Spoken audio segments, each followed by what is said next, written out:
지금 많이 지치셨나요? 아침에 눈을 뜨는 것이 두렵고 하루를 시작하는 게 버겁고 아무것도 하고 싶지 않은데도 계속 무엇인가를 해야만 하는 하루를 보내고 계신가요? 그 공허함과 무기력함, 그리고 나는 왜 이렇게 아무것도 안 되는 걸까라는 마음은 누구에게나 깊은 상처가 될 수 있습니다. 그 감정은 결코 가벼운 것이 아닙니다. 그리고 그 무게는 혼자 감당하기에 참 버거운 것입니다. 오늘 이 시간만큼은 아무것도 하지 않아도 괜찮습니다. 그저 이 목소리에 잠시 기대어 쉬어가도 좋습니다. 당신이 지금도 충분히 잘하고 있다는 사실을 조용히 한번 바라봐 주셔도 좋습니다. 오늘 들려드릴 이야기는 성경 속 선지자 엘리야의 이야기입니다. 하지만 동시에 지금 번아웃으로 지쳐있는 여러분의 이야기이기도 합니다. 함께 천천히 그 시간을 걸어가 보도록 하겠습니다. 엘리야의 탈진. 엘리야는 위대한 선지자였습니다. 하늘에서 불이 내려오게 했고 바알의 선지자들을 물리쳤으며 3년 반의 가뭄을 끝내는 기적을 행한 사람이었습니다. 그런데 그런 엘리야가 어느 날 로뎀 나무 아래에 조용히 주저앉습니다. 그리고 이렇게 말합니다.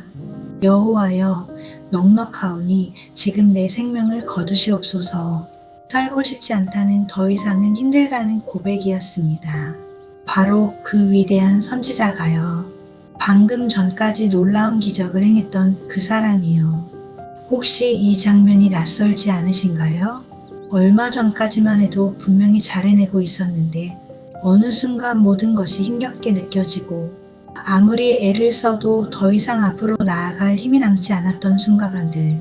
겉으로 보기에는 강해 보이지만 사실은 조용히 무너져 내린 적이 있던 그 마음처럼 말입니다. 엘리야도 그런 시간을 맞았습니다. 그 당시 이스라엘은 이세벨 왕비의 주도 아래 바알을 숭배하고 있었고 하나님을 따르던 사람들은 점점 사라지고 있었습니다. 선지자들은 죽임을 당했으며 나라 전체는 어둠에 잠식되어 가고 있었지요. 그런 상황 속에서 엘리야는 혼자서 싸워냈습니다. 갈멜산에서 바알 선지자들과 맞서 하늘에서 불이 내려오게 하는 기적을 보였고 백성들 앞에서 하나님이 살아계심을 드러냈습니다. 그 장면은 이스라엘을 뒤흔들 만큼 강력했습니다. 그러나 바로 그 기적 때문에 이세벨 왕비는 자신이 세워온 바알 숭배가 무너질 것을 두려워했고 분노한 마음으로 이렇게 선언했습니다. 내일 이맘때까지 반드시 내 생명을 빼앗겠다.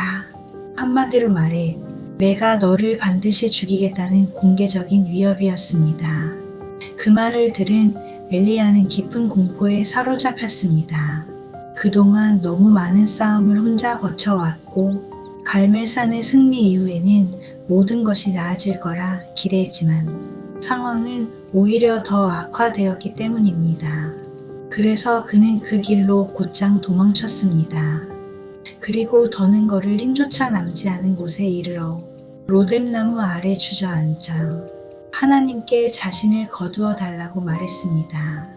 그는 외로웠고 지쳤고 이제는 정말로 버틸 힘이 없었습니다. 혹시 당신도 그렇지 않나요? 너무 오래 혼자 버텨오지 않으셨나요? 하나님의 첫 번째 처방, 잠과 음식.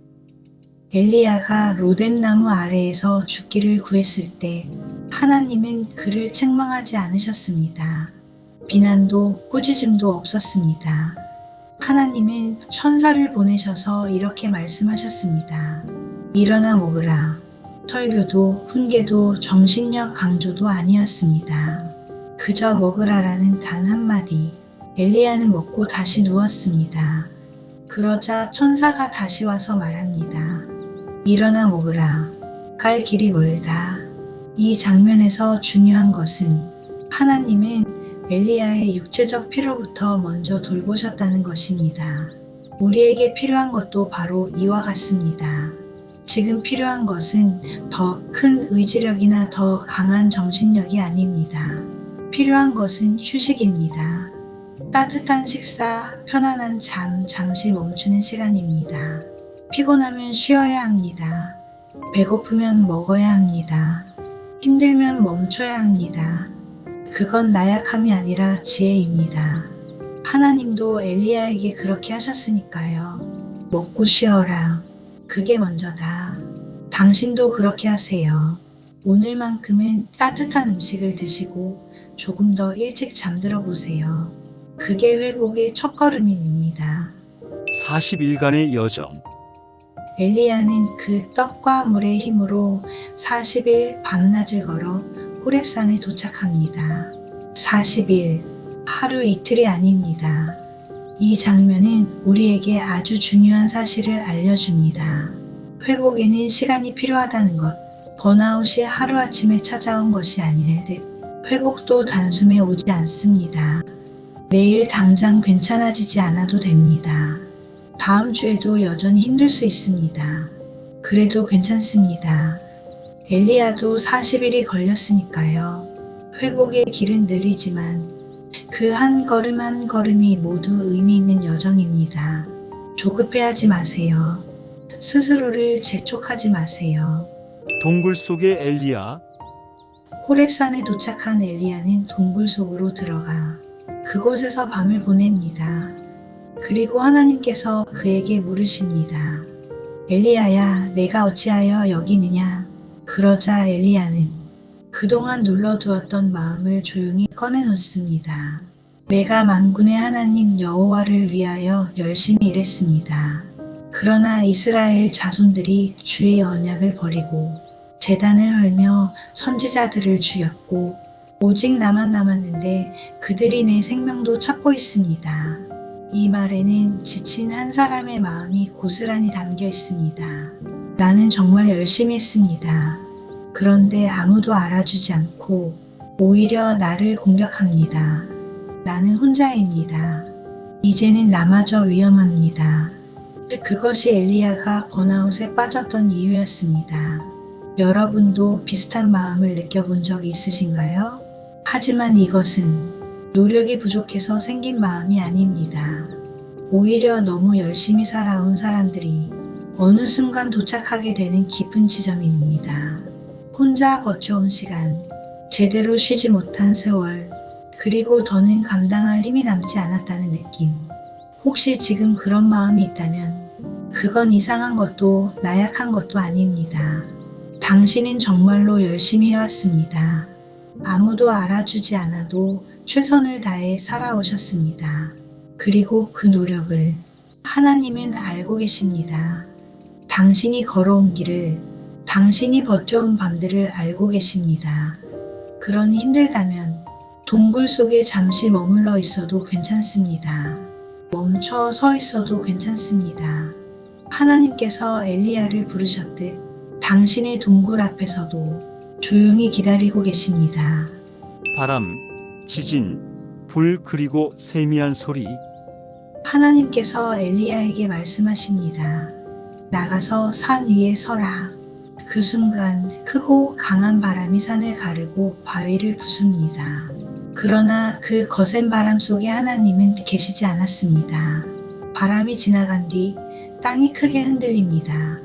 지진이 산 전체를 뒤흔들었지만 그 지진 속에도 하나님은 계시지 않았습니다. 지진 후에는 타오르는 불이 나타났습니다. 그러나 그 불 속에서도 하나님은 계시지 않았습니다.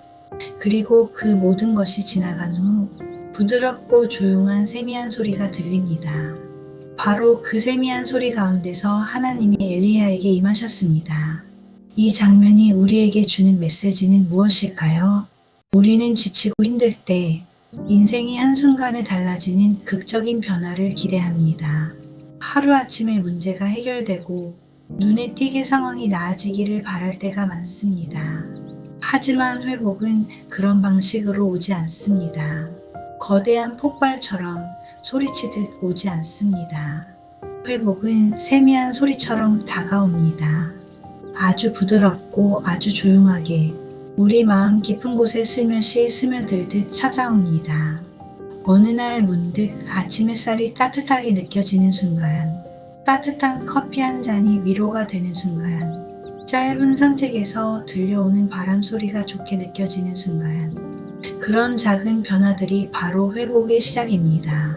만약 여러분이 그런 작은 순간을 경험하고 있다면, 혹은 앞으로 마주하게 된다면, 그 미세한 변화를 가볍게 넘기지 마세요.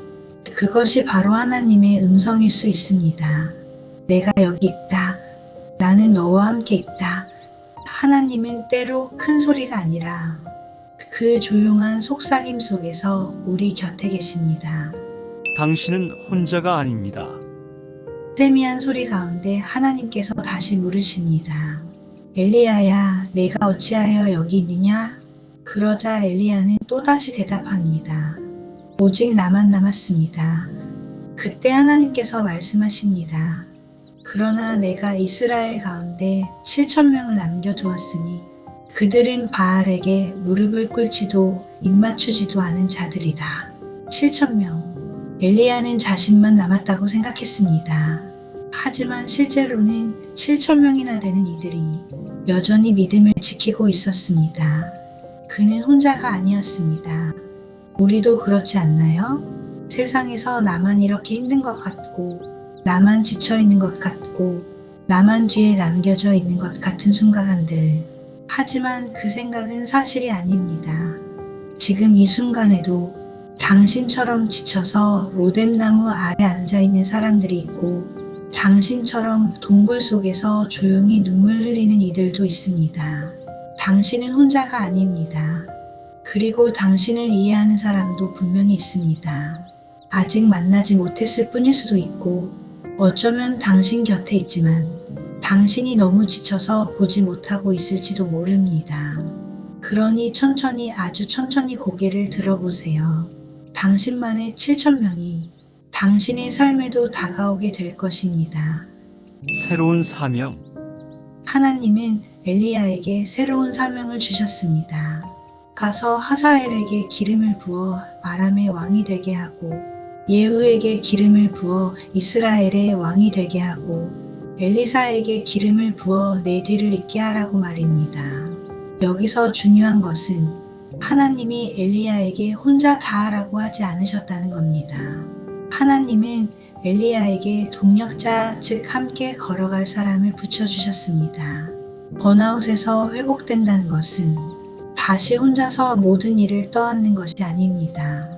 회복이란 도움을 받아도 괜찮다는 것을 배우는 것이고, 혼자 하지 않아도 된다는 사실을 인정하는 것입니다.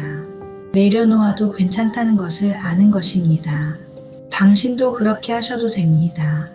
완벽할 필요 없습니다. 모두를 책임질 필요도 없습니다. 누군가에게 도움을 요청해도 괜찮습니다. 그건 약함이 아니라 용기입니다. 엘리야의 마지막. 엘리야의 이야기는 아름답게 마무리됩니다. 로뎀나무 아래에서 죽고 싶다고 했던 그 사람은 불수레가 나타나고 회오리 바람 속에서 하늘로 올라갑니다.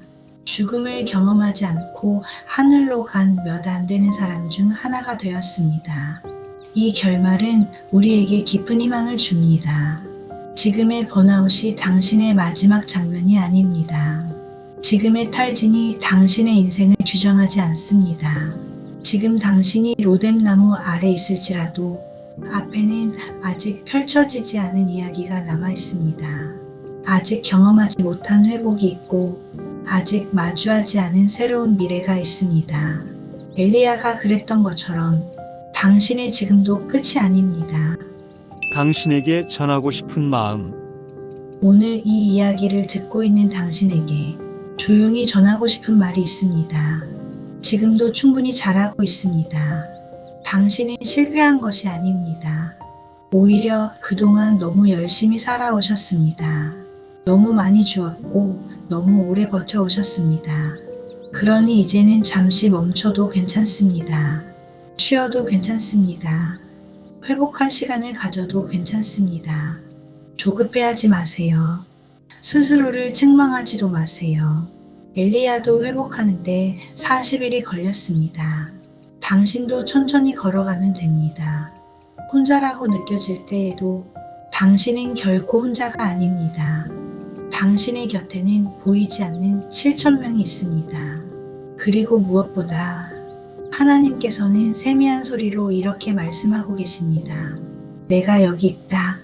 너는 혼자가 아니다. 너는 사랑받고 있다. 오늘 이 시간이 당신에게 작은 위로가 되었으면 좋겠습니다. 지금 어디에 계시든 로뎀나무 아래든 혹은 동굴 속이든 당신의 이야기는 아직 끝나지 않았습니다. 오늘은 따뜻한 음식을 드시고 조금 더 일찍 쉬어보세요.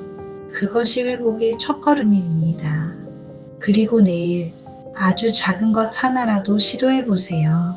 산책이든 좋아하는 음악이든 가벼운 인사 메시지 한 줄이든 그 작은 순간들 속에서 세미한 소리가 들릴 것입니다. 당신은 혼자가 아닙니다. 당신은 사랑받고 있습니다. 그리고 반드시 회복될 것입니다. 엘리야처럼요. 시니어 앤이 오늘도 당신의 하루를 진심으로 응원하겠습니다. 구독과 좋아요는 큰 힘이 됩니다. 시니어 앤